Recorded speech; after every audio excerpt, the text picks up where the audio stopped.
va voir, c'est absolument impressionnant. Ça fait un peu plus de 30 ans qu'on fait du fromage. Et ils ont grossi petit à petit. Et aujourd'hui, les 70 vaches, on transforme quasiment tout notre lait en fromage. Ils ont mis un système de traite automatique en se disant ça va intéresser les générations futures. Parce que c'est vrai qu'en élevage, et ça c'est valable partout, c'est 7 jours sur 7. La vache choisit le moment, jour comme de nuit, où elle veut se faire traire. Et si par exemple elle passe plusieurs fois, l'ordinateur il sait, il dit non, non, non, non, non, non. Donc ça dure à peu près un quart d'heure par vache. Et ouais, elles y vont d'elles-mêmes environ 2 fois par 24 heures. Elles y vont aussi la nuit du coup. C'est impressionnant. On transforme tout le lait, on en transforme même de l'extérieur parfois, Ouais. pour pouvoir Dans les compléter. grosses périodes, ouais. On produit des choses. Après on parlera peut-être de la production hors laitière. Mais on produit sur place, on transforme sur place, et après on vend sur place, et aussi il y a des choses qui sortent. Et il y a combien d'emplois qui ont été créés? Vous êtes combien à vivre ici? On a 12 salariés. Les gens peuvent venir chercher des paniers pour faire des soupes, pour faire les voilà. Donc il y a vraiment, ici c'est intégré, c'est-à-dire que c'est un petit modèle économique d'agriculture de proximité.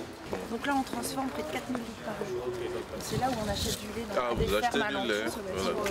C'est notre salle de fabrication. C'est toute neuve, hein. on est dedans depuis le 12 octobre. On a des Saint-Paulins, des tomes. Dans cette pièce il fait 25 degrés. Ensuite ils sont mis dans la petite salle d'à côté qu'on va aller voir après, qu'on appelle une salle d'égouttage.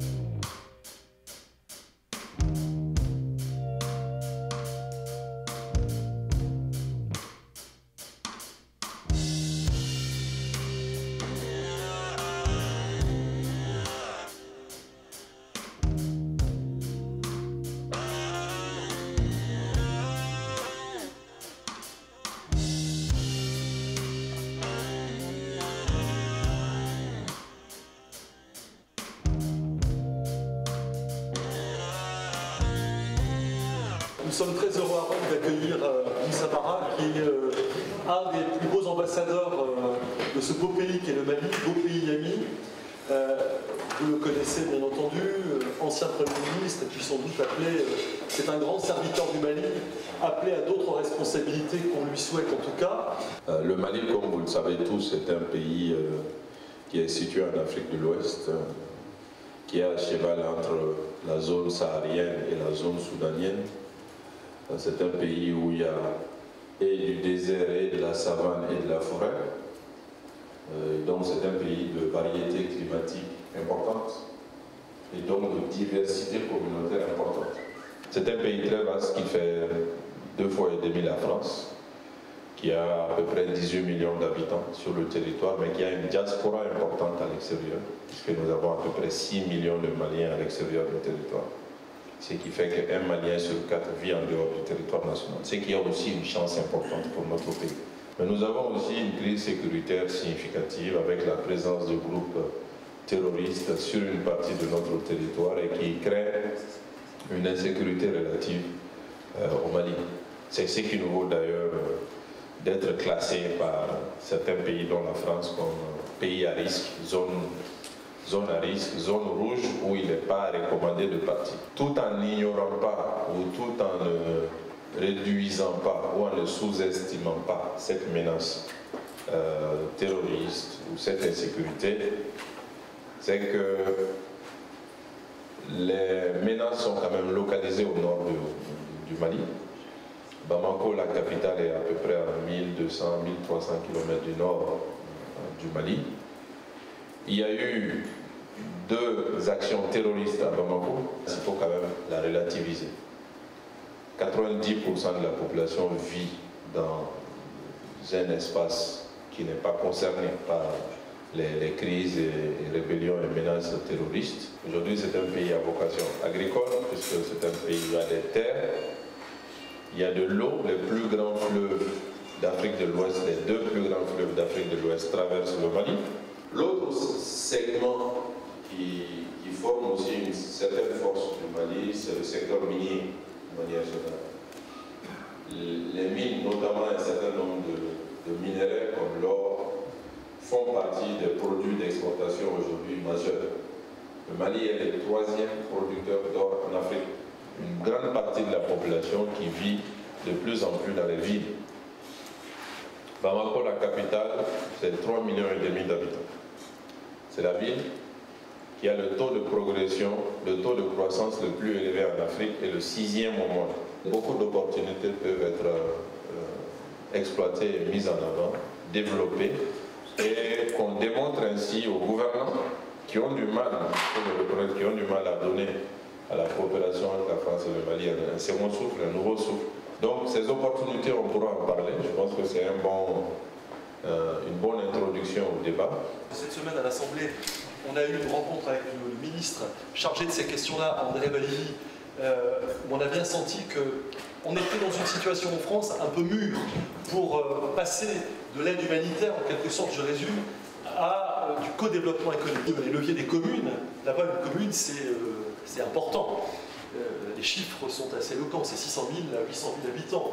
Donc on a des échelles géopolitiques, géographiques qui sont assez intéressantes sur lesquelles on pourra effectivement s'appuyer. On est dans la logique où il y a deux personnes, deux États, qui ont envie, des régions qui ont envie de faire des choses ensemble. Nous avons beaucoup de savoir-faire et il faut les transférer. Nous en sommes aujourd'hui à un dispositif où on crée une entreprise en 2 jours, par exemple, et où on a l'essentiel des papiers en une dizaine de jours.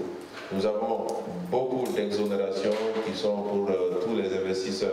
On soutient davantage la création d'entreprises qu'ici en France, par exemple. Presque tous les domaines d'activité sont des opportunités.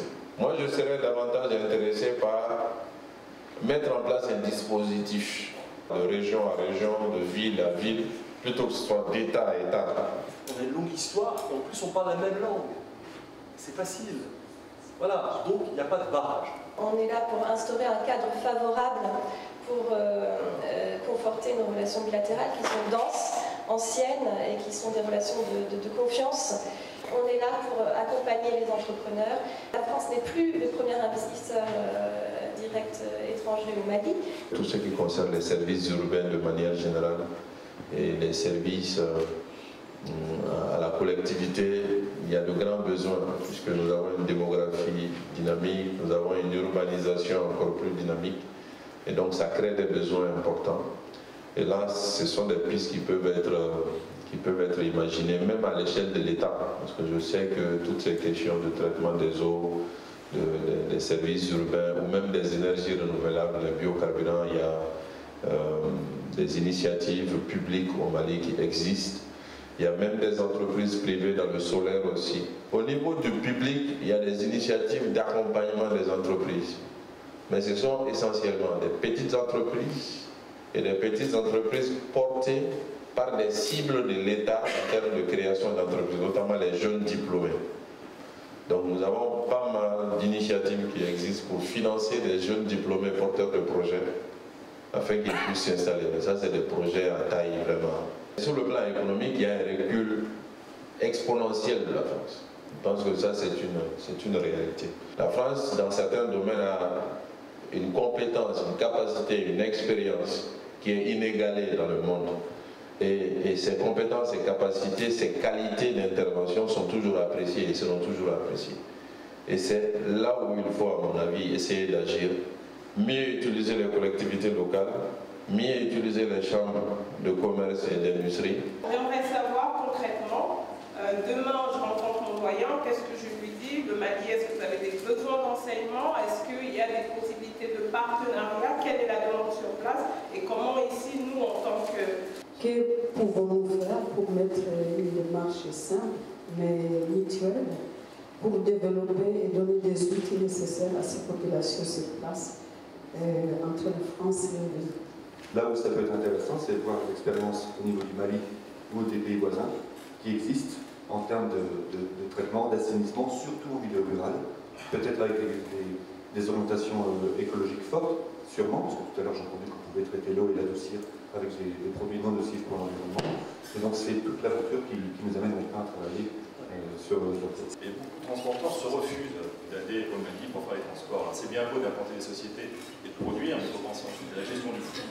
Donc amont-aval, quelles sont les solutions aujourd'hui, parce qu'il y a des gros problèmes de danger. Nous avons un système sanitaire au Mali qui est bien organisé. Puisqu'à la base de notre système sanitaire, il y a les populations. Depuis 1987, donc depuis il y a une trentaine d'années, avec l'initiative de Bamako, nous avons d'abord la santé communautaire, c'est-à-dire il est demandé. Au Mali, nous avons à peu près 1100, 1200 aires de santé. Et nous avons donc 1100, 1200 centres de santé communautaire. Et tous les centres de santé communautaire sont gérés par les populations à travers cette association. C'est quasiment unique en Afrique. Il y a beaucoup de pays qui viennent d'ailleurs au Mali pour s'inspirer de notre système. Sur l'informatique, il y a beaucoup de choses déjà qui se font au Mali. C'est vrai, en termes d'infrastructure, ce n'est pas le même niveau qu'ici.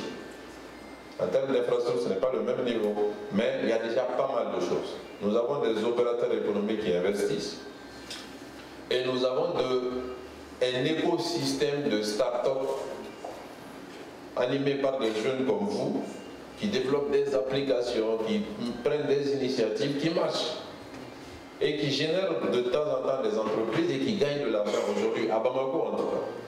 Donc peut-être ce qu'il faut faire, c'est d'actualiser un peu vos données et que vos partenaires se renseignent de manière un peu plus précise sur ce qui existe au Mali aujourd'hui.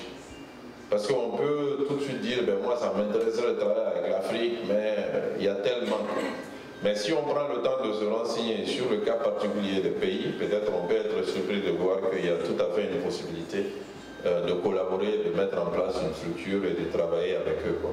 Je pense qu'il y a sur ce domaine, en tout cas le domaine de l'informatique, le domaine des nouvelles technologies de manière générale, vu que souvent ça ne nécessite pas des investissements importants, il y a beaucoup de compétences qui se développent en la matière, il y a beaucoup d'initiatives qui se développent.